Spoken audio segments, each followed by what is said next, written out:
Hello students, आज आप हमारे वीडियो पे 4th सेमेस्टर बी.कॉम का महामाई का लेखक परिचय, नोट्स और समरी देखने जा रहे हैं। लेखक परिचय। चंद्रशेखर कंबार। जन्म 2 जनवरी 1937, एक कन्नड़ भाषा के कवि, नाटककार एवं लोक साहित्यकार हैं। उन्होंने कन्नड़ भाषा में फिल्मों का निर्देशन भी किया है और वे हम्पी में कन्नड़ विश्वविद्यालय के संस्थापक कुलपति भी रहे हैं। उनके उल्लेखनीय साहित्यिक योगदान के आलोक में उन्हें 2010 के लिए ज्ञानपीठ पुरस्कार प्रदान करने की घोषणा की गई है। इनके द्वारा रचित एक नाटक सिरसंपिगे के लिए उन्हें सन 1991 में साहित्य अकादमी पुरस्कार कन्नड़ से सम्मानित किया गया। अनुवादक। भानु भारती का जन्म 1947 में अजमेर, राजस्थान में हुआ था। उन्होंने 1973 में नेशनल स्कूल ऑफ ड्रामा से स्नातक की उपाधि प्राप्त की। में जापान के पारंपरिक रंगमंच का अध्ययन किया। भानु भारती, जन्म 1947, एक भारतीय रंगमंच निर्देशक, नाटककार और आज रंगमंडल रंगमंच समूह के संस्थापक निर्देशक हैं। वे मुख्य रूप से आदिवासी और लोक कलाकारों के साथ अपने रंगमंच निर्माण और नृत्य प्रस्तुतियों के लिए जाने जाते हैं, जिनमें के एन. पनिक्कर द्वारा लिखित पशु गायत्री, कालकथा और अमर बीज शामिल हैं। ये सभी नाटक राजस्थान के मेवाड़ क्षेत्र की भील जनजाति के रीति रिवाजों पर आधारित हैं।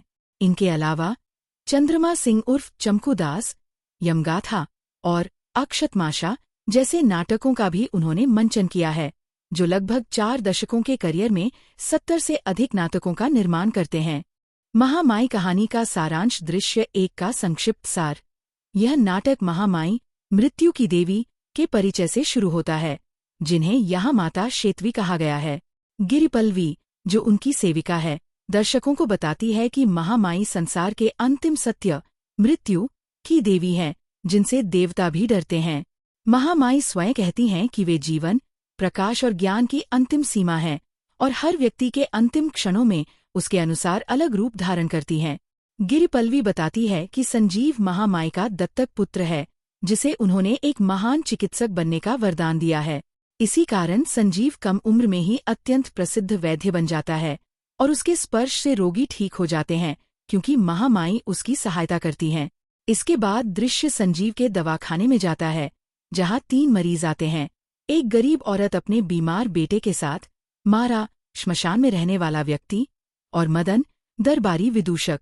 मारा और मदन के बीच हास्यपूर्ण बातचीत होती है, जिससे मदन के चतुर और धूर्त स्वभाव का पता चलता है।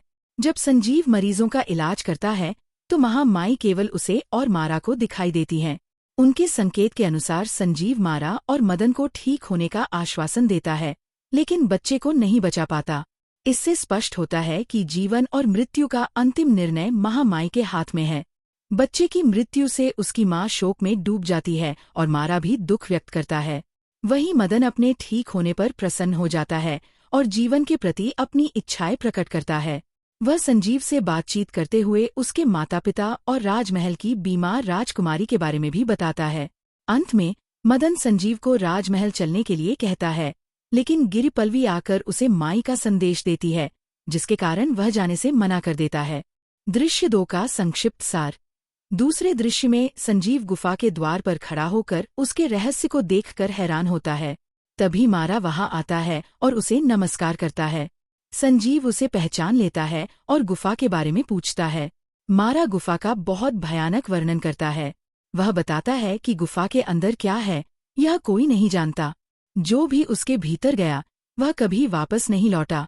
वहां से बदबू आती है और पूनम की रात को भयानक बवंडर उठता है, जो पूरे जीव जगत को निगल जाता है। संजीव को उसकी बातों पर पूरी तरह विश्वास नहीं होता, पर वह गुफा के रहस्य को जानने के लिए उत्सुक रहता है। फिर वह मारा से पूछता है कि उसने उस दिन दवा क्यों नहीं ली थी। मारा कहता है कि संजीव एक महान वैद्य है और वह माई का पुत्र है, इसलिए वह कभी गलत दवा नहीं दे सकता। ये कहकर मारा चला जाता है। संजीव गुफा और महामाई के रहस्य के बारे में सोचता रहता है। तभी गुफा से एक रहस्यमयी आवाज आती है, जो किसी को आशीर्वाद देने की बात करती है। उसी समय एक बूढ़ी औरत गुफा से बाहर आती दिखाई देती है। यह देखकर संजीव आश्चर्य में पड़ जाता है, क्योंकि लोगों का विश्वास था कि गुफा में जाने वाला कभी वापस नहीं आता। दृश्य 3 का संक्षिप्त सार। इस दृश्य में संजीव और उसकी मां माई के बीच गहरा संवाद और टकराव दिखाया गया है। संजीव एक भयावह सपना देखकर विचलित है, जो मृत्यु और क्रूरता का प्रतीक है। वह स्वीकार करता है कि उसने माई की अनुमति के बिना राजकुमारी का इलाज किया, जिससे माई नाराज है। माई संजीव पर आरोप लगाती है कि वह अपने ज्ञान और औषधि के अहंकार में आकर नियति को चुनौती दे रहा है। वह कहती है कि जीवन और मृत्यु का निर्णय मनुष्य के हाथ में नहीं होता। संजीव अपने अंदर के द्वंद्व को व्यक्त करता है, एक ओर मां के प्रति प्रेम, दूसरी ओर अपने कर्तव्य और भावनाएं। संजीव यह स्पष्ट करता है कि उसका उद्देश्य केवल राजकुमारी की जान बचाना था, लेकिन माई इसे नियति के विरुद्ध मानती है। माई प्रेम को भी अस्थायी और विनाशकारी बताती है, जबकि संजीव अपने प्रेम और कर्तव्य दोनों को बचाना चाहता है। अंत में माई संजीव को आदेश देती है कि वह अमावस्या से पहले राजकुमारी के गले से संजीवनी बेल हटा दे, अन्यथा उसका परिणाम विनाशकारी होगा। राजकुमारी की मृत्यु और संजीव का भी अनिष्ट। दृश्य 4 का संक्षिप्त सार। इस दृश्य की शुरुआत मंजरी और मदन के बीच झगड़े से होती है। मंजरी मदन पर शक करती है कि वह सपने में किसी दूसरी औरत, मदरंगी, के साथ था, जबकि मदन बात को टालने की कोशिश करता है। दोनों के बीच हास्यपूर्ण लेकिन तीखा संवाद होता है, जिससे उनके दाम्पत्य जीवन की खटास और मजाकिया स्थिति सामने आती है। इसी दौरान संजीव वहां आता है और मदन से अपनी मां, माई, के बारे में एक महत्वपूर्ण रहस्य जानना चाहता है। बातचीत के दौरान मदन अपने जीवन के अनुभव और अभिनय, वेश बदलने के जरिए मृत्यु को धोखा देने की बात बताता है, लेकिन साथ ही इसे अंधविश्वास भी मानता है। संजीव बताता है कि उसने माई की इच्छा के विरुद्ध जाकर राजकुमारी का इलाज किया, जिससे माई नाराज है और उसने संजीवनी लता हटाने का आदेश दिया है। वह राजकुमारी को बचाने का उपाय पूछता है। मदन संजीव को समझाता है कि जीवन और मृत्यु दोनों शक्तियां इस संसार में मौजूद हैं। वह सुझाव देता है कि संजीव भगवान शिव की शरण में जाए, क्योंकि शिव जीवनदायी शक्ति के प्रतीक हैं और उनसे सहायता मिल सकती है। अंत में संजीव इस उपाय को मानकर शिव मंदिर जाने का निर्णय लेता है। दृश्य 5 का संक्षिप्त सार। समरी। इस दृश्य में राजकुमारी के मन में संजीव के प्रति गहरा प्रेम स्पष्ट रूप से दिखाई देता है। वह अपने भावों को अपनी सखी पुष्पा के सामने व्यक्त करती है और बताती है कि संजीव ने उसके जीवन को पूरी तरह बदल दिया है। वह उसके प्रेम में इतनी डूबी हुई है कि उसके बिना जीवन की कल्पना भी नहीं कर सकती। पुष्पा उसे समझाती है और संजीव से उसके प्रेम का संदेश पहुंचाने का आश्वासन देती है। जब संजीव आता है तो वह उसकी देखभाल करता है और संजीवनी लता उतारने की बात करता है, लेकिन राजकुमारी उसे अपने गले से हटाने से इनकार कर देती है, क्योंकि वह इसे अपने मंगलसूत्र और प्रेम का प्रतीक मानती है। पुष्पा संजीव को बताती है कि राजकुमारी उससे विवाह करना चाहती है और भविष्यवाणी के अनुसार जो व्यक्ति उसके गले में कुछ बांध देगा वही उसका पति माना जाएगा। इस बीच एक बुढ़िया, माई, प्रकट होती है और संजीव को चेतावनी देती है, लेकिन संजीव अपने निर्णय पर अडिग रहता है। संजीव अंततः यह निर्णय लेता है कि वह अपनी मां के विरुद्ध जाकर भी स्वतंत्रता और प्रेम का मार्ग चुनेगा। वह राजकुमारी के साथ जीवन बिताने के लिए तैयार हो जाता है। राजकुमारी भी राजमहल छोड़कर उसके साथ साधारण जीवन जीने के लिए तैयार हो जाती है। अंत में संजीव उसे चंपक का फूल देकर अपने प्रेम का प्रतीक देता है। बुढ़िया फिर आती है और राजकुमारी को समझाने की कोशिश करती है, लेकिन अब राजकुमारी निर्भय और आत्मनिर्भर हो चुकी है। वह स्पष्ट रूप से कह देती है कि उसे अब किसी का डर नहीं है और वह अपने निर्णय पर अटल है। दृश्य 6 संक्षिप्त सार। समरी। इस दृश्य में संजीव शिव मंदिर पहुंचकर भगवान शिव से प्रार्थना करता है कि वे उसकी और राजकुमारी की रक्षा करें। उसकी भक्ति से प्रसन्न होकर शिव प्रकट होते हैं, लेकिन थोड़ी ही देर में स्पष्ट हो जाता है कि वह वास्तव में उसकी मां माई ही है, जो शिव का रूप धारण करके उसे धोखा देने आई थी। माई संजीव को समझाती है कि वह 2 बीमारियों से ग्रस्त है, राजकुमारी का प्रेम और भगवान में विश्वास। वह कहती है कि जीवन और मृत्यु का नियंत्रण उसी के हाथ में है और संजीव का उसके विरुद्ध जाना व्यर्थ है। संजीव इसके विपरीत स्वतंत्रता, मुक्ति की बात करता है और माई के भय से मुक्त होना चाहता है। माई उसे दिखाने के लिए एक नाटक का दृश्य प्रस्तुत करती है, जहां मदन और मंजरी अभिनय कर रहे होते हैं। माई अपनी शक्ति का प्रदर्शन करते हुए शिव का अभिनय करने वाली मंजरी को मार देती है, जिससे उसकी क्रूरता सामने आती है। मदन शोक प्रकट करता है, लेकिन उसके स्वभाव में हास्य और स्वार्थ भी झलकता है। अंत में संजीव समझता है कि माई की शक्ति बहुत प्रबल है, लेकिन वह हार मानने के बजाय संघर्ष जारी रखने का निर्णय लेता है। वह राजकुमारी को बचाने के लिए आगे बढ़ता है। दृश्य 7 संक्षिप्त सार। समरी। इस दृश्य में राजकुमारी महल से भाग जाती है और संजीव के साथ जंगल में पहुंचती है। दोनों माई से बचने के लिए भाग रहे होते हैं, क्योंकि माई उनके प्रेम और जीवन के विरुद्ध है। संजीव योजना बनाता है कि वे दोनों एक दूसरे के कपड़े और पहचान बदल लें, ताकि माई उन्हें पहचान न सके। धीरे धीरे उनका यह परिवर्तन केवल बाहरी नहीं, बल्कि आंतरिक, आत्मा तक हो जाता है। वे एक दूसरे में समा जाते हैं। इस प्रक्रिया के बाद उनकी आवाज, हाव भाव और पहचान भी बदल जाती है। यह प्रेम और पूर्ण समर्पण का प्रतीक है। इसी बीच माई और गिरिपल्वी उन्हें खोजते रहते हैं, लेकिन वे सफल नहीं होते। वातावरण भी विचित्र और भयावह हो जाता है, मानो प्रकृति भी इस परिवर्तन से प्रभावित हो गई हो। प्रेतात्माएं प्रकट होकर संजीव और राजकुमारी को आशीर्वाद देती हैं और उनके साहस की प्रशंसा करती हैं। वे बताते हैं कि यह संघर्ष मृत्यु और अत्याचार के विरुद्ध है। आगे चलकर दोनों एक घर, माई के ही क्षेत्र में पहुंच जाते हैं, जहां गिरिपल्वी उन्हें पहचान लेती है। माई भी आ जाती है और उनके वेश परिवर्तन का रहस्य उजागर करने के लिए जीवन दीप मंगवाती है। लेकिन आश्चर्यजनक रूप से केवल एक ही दीप मिलता है, जिससे स्पष्ट होता है कि दोनों अब एक हो चुके हैं। माई उन्हें नुकसान नहीं पहुंचा पाती और क्रोधित होकर उन्हें वहां से निकाल देती है। अंत में गिरिपल्वी उन्हें चेतावनी देकर निष्कासित कर देती है कि वे इस घटना का कहीं उल्लेख न करें, और अब माई का आशीर्वाद भी उन्हें नहीं मिलेगा। 1 अंक के प्रश्नोत्तर। 1. महामाई किसकी देवी हैं? उत्तर, मृत्यु की देवी। 2. इस पर्वत पर महामाई को किस नाम से पुकारा जाता है? उत्तर, माता शेतवी।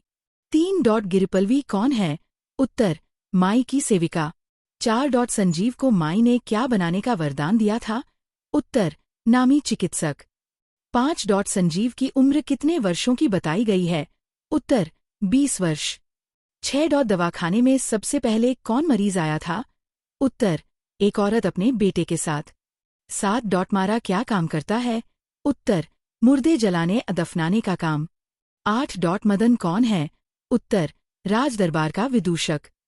9. बच्चे को कहा जाने की बात कही गई थी? उत्तर, माई की गुफा तक। 10. संजीव किसकी तलाश करता दिखाई देता है? उत्तर, माई की। 11. माई किसे दिखाई देती है? उत्तर, केवल संजीव और मारा को। 12. संजीव ने बच्चे के बारे में क्या कहा? उत्तर, बहुत देर हो चुकी है। 13. मारा ने बच्चे के बारे में क्या कहा? उत्तर, उसे जीना चाहिए था। 14. मदन की शिकायत क्या थी? उत्तर, छाती में दर्द। 15. राजमहल में कौन बीमार थी? उत्तर, राजकुमारी। 16. संजीव कहाँ खड़ा था? उत्तर, गुफा के द्वार पर। 17. गुफा के बारे में मारा क्या कहता है? उत्तर, जो अंदर जाता है वह कभी वापस नहीं आता। 18. बुढ़िया कहाँ से बाहर आती है? उत्तर, गुफा के अंदर से। 19. राजकुमारी गुफा में क्यों जाना चाहती थी?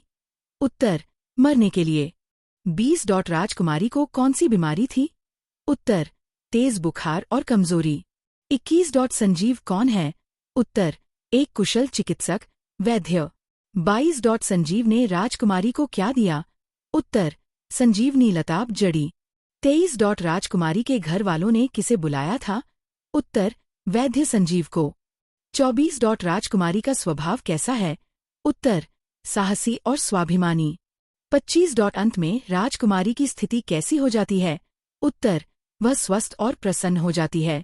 दृश्य 3 में 26. संजीव किससे बात कर रहा है? उत्तर, अपनी माँ, माई से। 27. संजीव ने सपने में किसकी लाश देखी? उत्तर, मृगछौने, हिरण के बच्चे की। 28. मृगछौने को किसने मारा था? उत्तर, शिकारी ने। 29. संजीव ने किसका इलाज किया था? उत्तर, राजकुमारी का। 30. संजीव ने किसकी अनुमति के बिना इलाज किया? उत्तर, अपनी माँ, माई की अनुमति के बिना। 31. माई के अनुसार मरीज किससे ठीक होता है? उत्तर, माई के आशीर्वाद से। 32. संजीव ने राजकुमारी को क्या पहनाया था? उत्तर, संजीवनी बेल। 33. माई किस दिन संजीव को बेल उतारने के लिए कहती है? उत्तर, अमावस्या के दिन। 34. माई के अनुसार प्यार क्या है? उत्तर, आग है जो जलाती है। 35 के अनुसार यदि बेल नहीं उतारी गई तो क्या होगा? उत्तर, राजकुमारी मृत्यु को प्राप्त हो सकती है। 36 दृश्य 4 की शुरुआत में कौन कौन पात्र दिखाई देते हैं? उत्तर, मंजरी और मदन। 37 मंजरी मदन से किस बारे में सवाल करती है? उत्तर, उसके सपने के बारे में। 38 मदन और मंजरी किस नाटक की तैयारी कर रहे थे? उत्तर, मार्कंडे विजय नाटक की। 39 मदन ने मंजरी से कहाँ मुलाकात की थी? उत्तर, एक नाटक के मंचन के दौरान। 40 मदन किस भूमिका में अभिनय कर रहा था? उत्तर, दुशासन की भूमिका में। 41 मंजरी किस प्रसंग में अभिनय कर रही थी? उत्तर, द्रौपदी के चीरहरण के प्रसंग में। 42 संजीव मदन के पास क्यों आता है? उत्तर, अपनी माँ का रहस्य जानने और सलाह लेने के लिए। 43 मदन किस देवी को संजीव की माँ बताता है? उत्तर, शेतवी, मृत्यु की देवी। 44 मदन संजीव को किस देवता की पूजा करने की सलाह देता है? उत्तर, भगवान शिव की।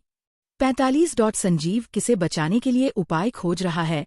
उत्तर, राजकुमारी को। 46 राजकुमारी किससे प्रेम करने लगी है? उत्तर, संजीव से। 47 राजकुमारी की सहेली का नाम क्या है? उत्तर, पुष्पा। 48 संजीव ने राजकुमारी के गले में क्या बांधा था? उत्तर, संजीवनी लता। 49 राजकुमारी संजीवनी लता को क्या मानने लगी है? उत्तर, मंगलसूत्र। 50 पुष्पा किसे राजकुमारी के मन की बात बताती है? उत्तर, संजीव को। 51 भविष्यवाणी के अनुसार जो व्यक्ति राजकुमारी के गले में कुछ बांध देगा वह क्या माना जाएगा? उत्तर, उसका पति। 52 संजीव राजकुमारी को क्या भेंट देता है? उत्तर, चंपक का फूल। 53 बुढ़िया वास्तव में कौन है? उत्तर, माई, संजीव की माँ। 54 राजकुमारी किस नाम को सुनकर खुश हो जाती है?